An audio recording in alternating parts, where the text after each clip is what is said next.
Hi, it's Julie Van Cleve, and believe it or not, it's time for episode 3 of how to make these awesome rowing quilts for the online auction for our 50th anniversary of women's rowing. Certainly you can look back at episode 1 or 2 if you want to see some really awesome videos that I've made. Otherwise, here we are with episode 3. Take it away.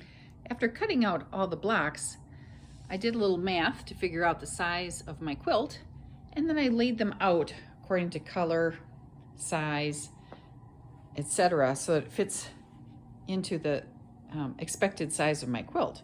So I have a 48 by 60 inch quilt, which will be a really nice large lap size quilt.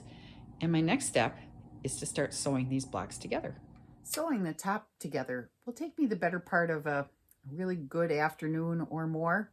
I'm not the fastest, but I try to make it as nice as possible. And I do lots of ironing of the seams and make sure everything's as flat as possible. Now it's time to sew some of these blocks together. So here I am, ready to start sewing. Look at me go. I learned how to sew in home ec class back in the day,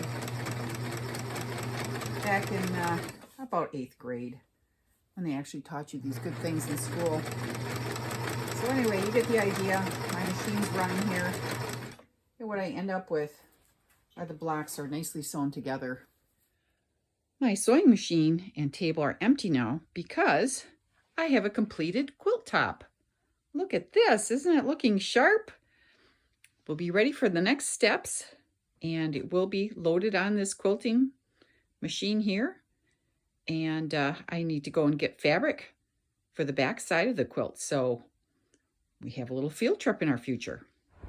All right, there's one part of quilt making where you actually have to leave your house, and that's when you have to get your sewing supplies, including fabric, thread, whatever. Anyway, here we go. All right, I'm here. I'm not intimidated by this overwhelming fabric selection here. Got a few winners here. I'm going to give those a try. Phew, I'm back home. Now that I have the backing for my quilt, things will really start to happen. Episode 4 is when we start putting all the quilt together. Coach Ela, I hope you're enjoying these videos. It's really been a mind-opening experience for me so far.